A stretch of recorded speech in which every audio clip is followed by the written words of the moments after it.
I was rubbing my stomach, which was naturally aching after delivering twins by C-section. I was trembling with anger in the car right after I left the hospital. Come on, it's a day to remember. Let's celebrate the birth of a mom of two. You've been taking it easy in the hospital. You should move your body a little. It's hard to put off the weight you've gained, isn't it?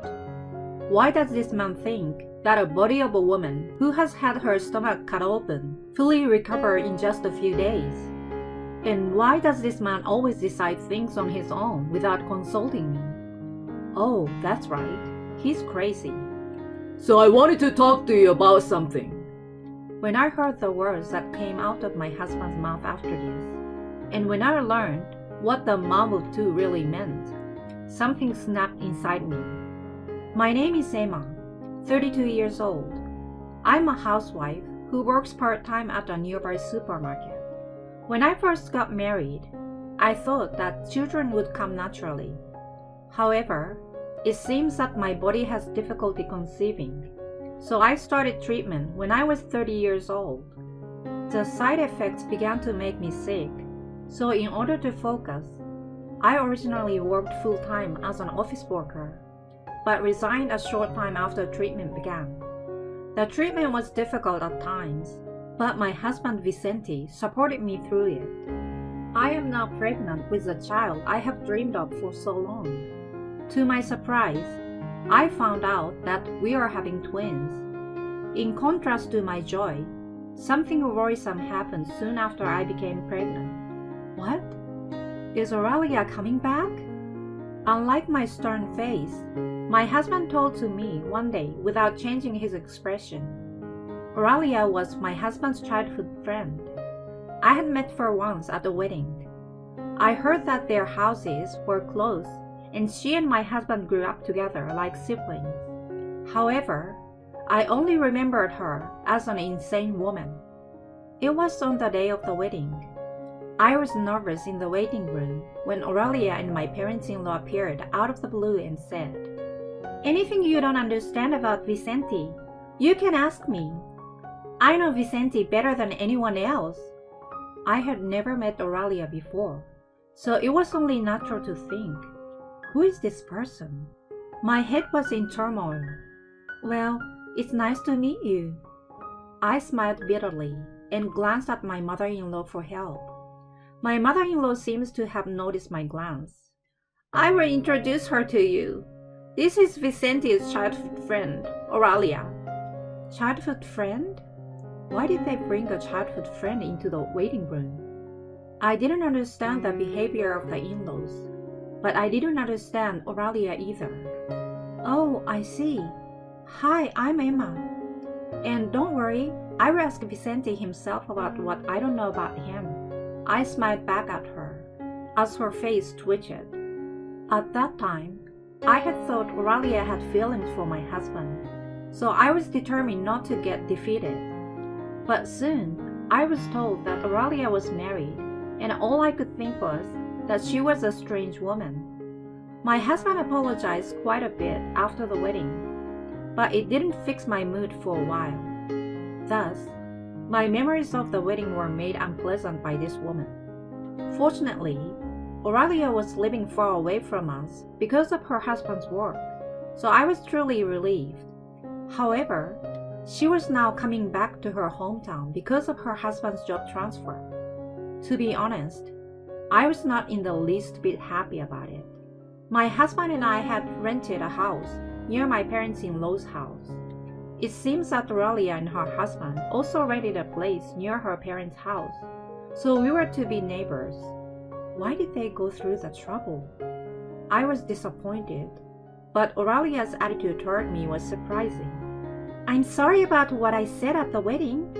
Vicente told me you were pregnant. Congratulations! I envy you.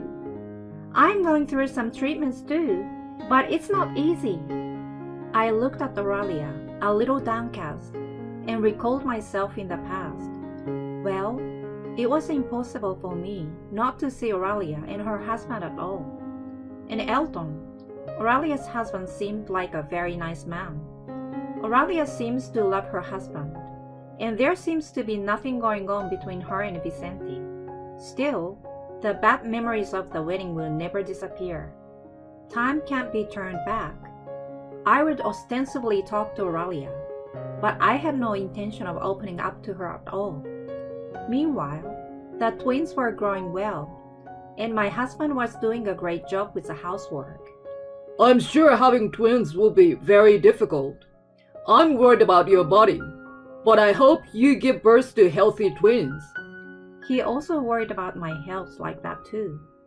Aurelia was a housewife, so she often visited her parents' home, and even my in-laws' home, though she was merely a childhood friend. She never came to our house, but I did not feel very happy about it when I met her at my in-laws' house. When Aurelia was not there, I asked my mother-in-law, I feel Aurelia is too close to Vicente for a childhood friend. Did they used to date or something? My husband denied it, but I was wondering all along. My mother-in-law looked at me with a puzzled look on her face. Those two? That would never happen. Aurelia's parents both worked, so she used to come over to our house a lot. That's why she doesn't know how to be reserved at our place.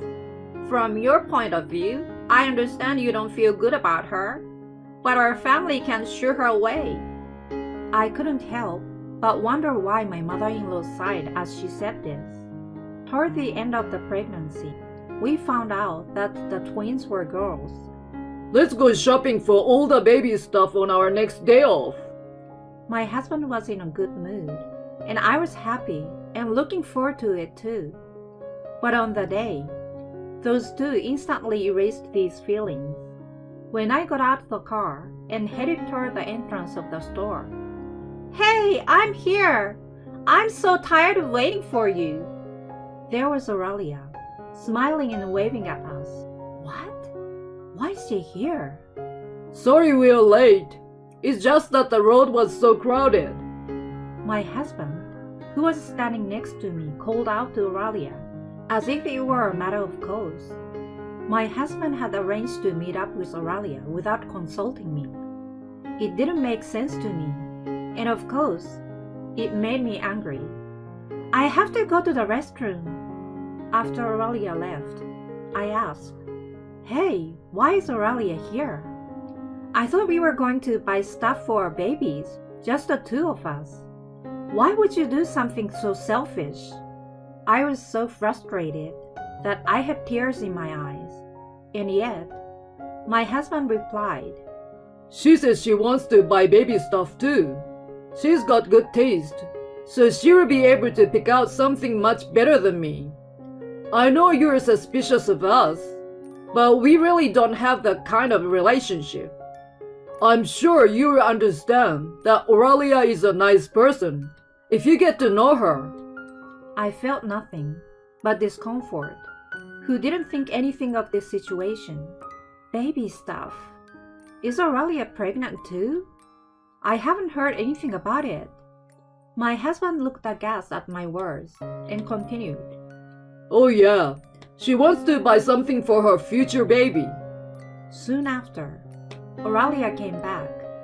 I glared at her from behind as she and my husband strolled into the store. As you can expect, shopping was not fun at all. I'm not feeling well, so I'm going to sit over there, I said, and sat down on a bench alone.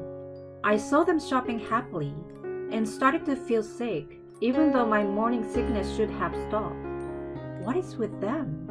Are they really just childhood friends? It surely doesn't look like it.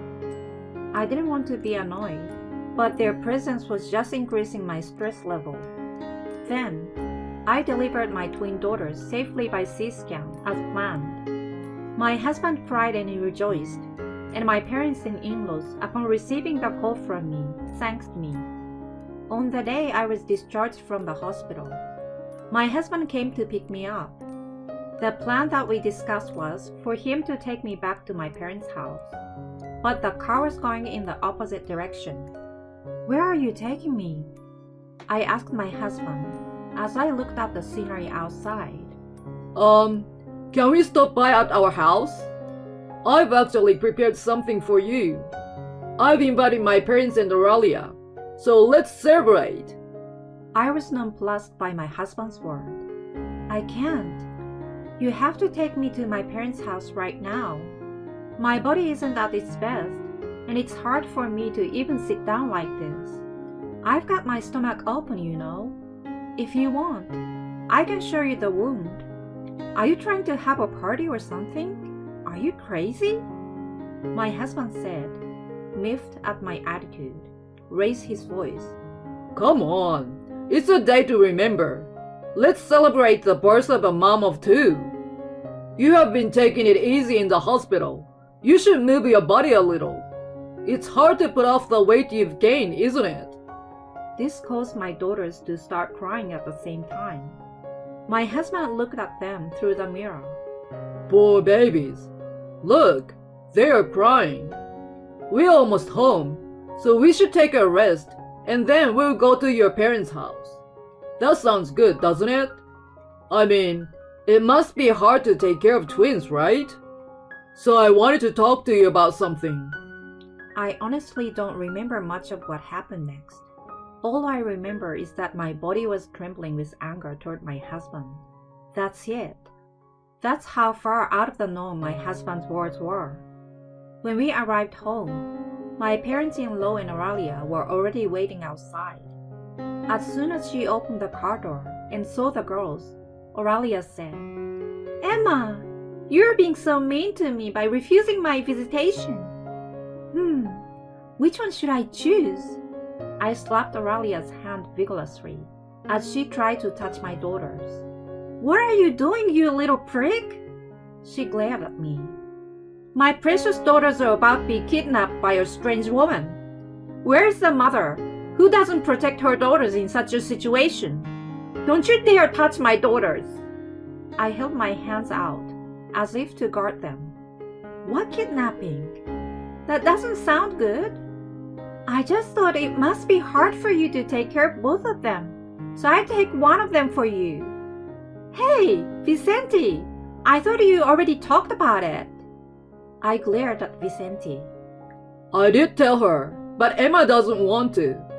I'm sorry, Aurelia, but you have to give up. I'm sure that one day a baby will come to you if you keep up with your treatment. He said to Aurelia calmly. But this woman is actually crazy. "It's too late now. I'm ready to raise a baby, and I bought all the stuff too. If you're saying you don't want to, then pay me for the cost," she shouted. I began to feel the eyes of the neighbors looking at us, wondering what we were arguing about. My mother-in-law sensed this and said, "Aurelia, I'm sorry. Please go home for the time being.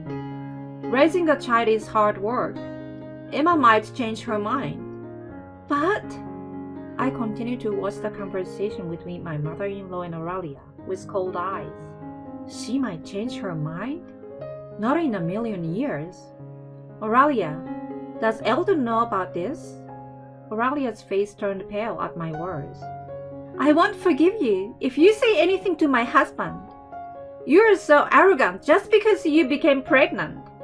You have 2 children now. Why can't you give me one of them?" She ranted and raved. "Don't be ridiculous. What are my daughters to you? You think I'm just going to give you one of them like a cat or a dog? Of course not. Are you stupid? Don't take me for a fool, all of you." I glared at Aurelia, Vicente, and my in-laws with all the hatred I could. I pulled out my phone out of my pocket. "Can you pick me up soon? Thanks," I told the person on the other end of the line. "Hey, who are you calling?" Vicente asked, but I ignored him. In a few minutes, Aurelia's husband, Eldon, arrived. "Why? This isn't what you think it is." Aurelia clearly becomes impatient. "We can talk about what I think when we get back. Come on, let's go." With a stern face, he took Aurelia home. I had exchanged contact information with Eldon not long ago. He also seems to suspect an affair between them as I did. Also, Because Aurelia started to buy things for babies, he thought that she might be pregnant with Vicente's child. We asked the detective to investigate, but the only result was that the two were just friends. Then we began to suspect something else. Aurelia was talking over the phone yesterday, and it was probably Vicente. I heard a voice saying something about one of the twins.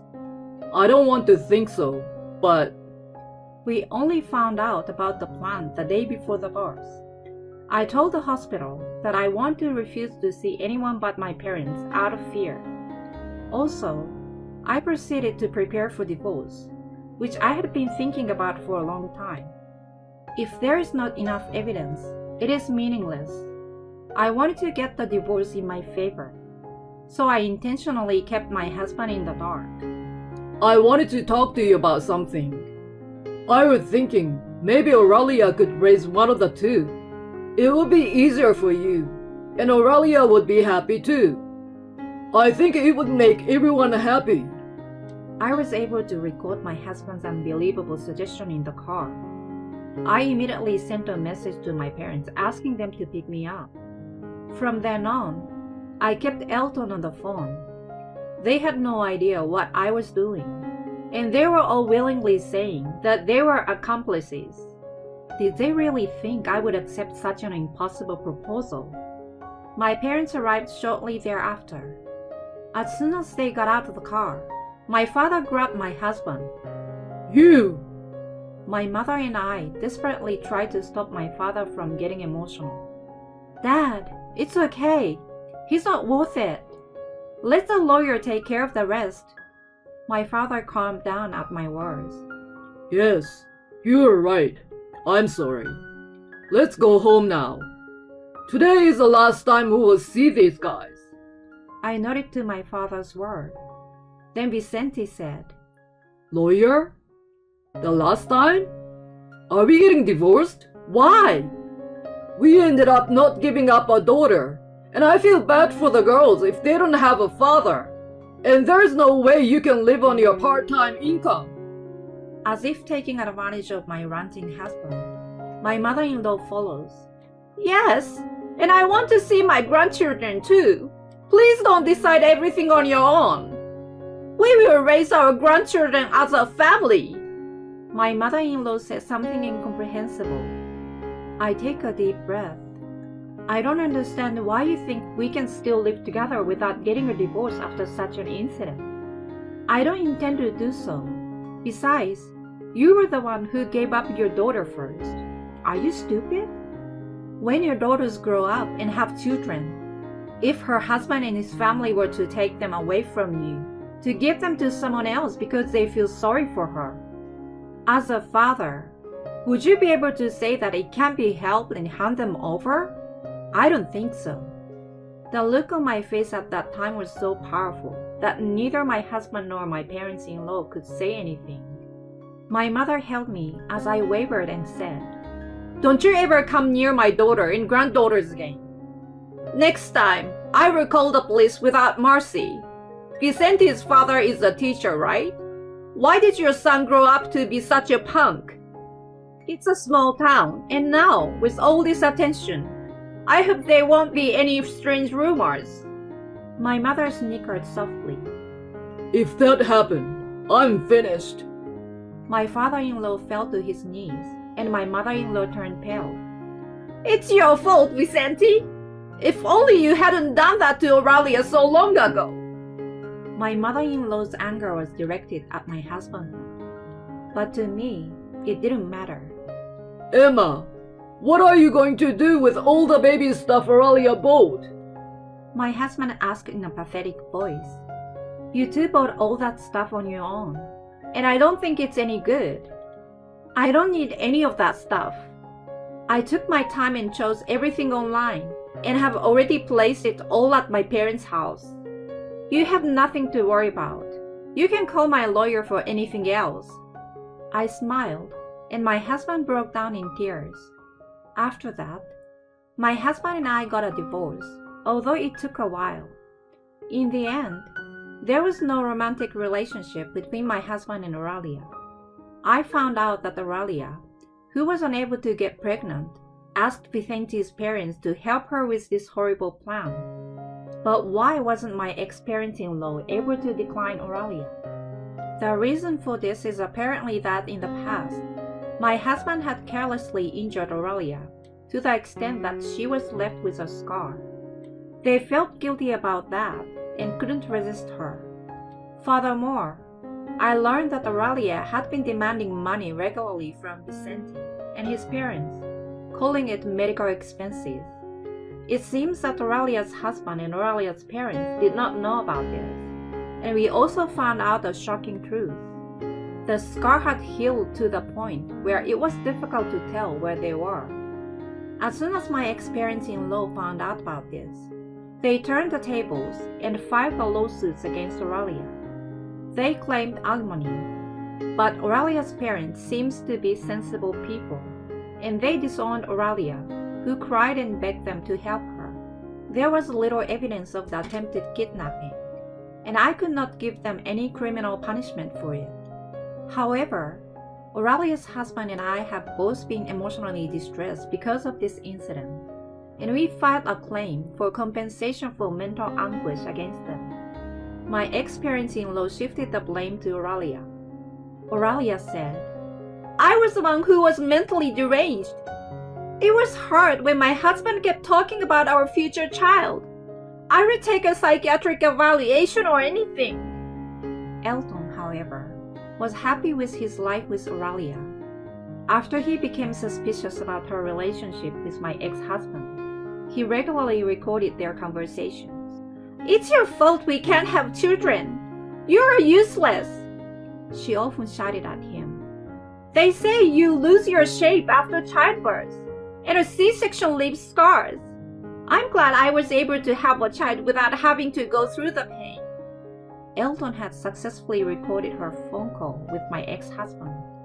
With this as evidence, Elton and I were victorious. The reason for Auralia wanting a child was because she didn't want to feel like she was losing to everyone around her. I was disgusted by such a self-centered reason. I don't want a woman like that to become a mother for the rest of her life. Maybe it is true that babies choose their mothers from the sky. That's what I thought to myself. As my mother said, rumors spread. Parents of my ex-father-in-law's students began to call the school to inquire about him. He eventually became neurotic and locked himself in at home. My ex-mother-in-law is a housewife, so the family's income was cut off. They apparently didn't have much saved up either. So now, the family of three seems to be living a simple life. My ex-husband seems to be living under shame, now that his friends and co-workers found out about the incident. I hope he regrets his actions for the rest of his life. As for me, I'm busy taking care of my daughters every day. Thanks to the support of my parents, I'm getting by. When I contacted the company I used to work for, I was told that they would be waiting for me to come back anytime. You never know what life has in store for you, but I feel happy with the life I have now. As I watched my daughters sleeping peacefully in the same position, as if in synchronization with each other, I vowed to be a strong mother.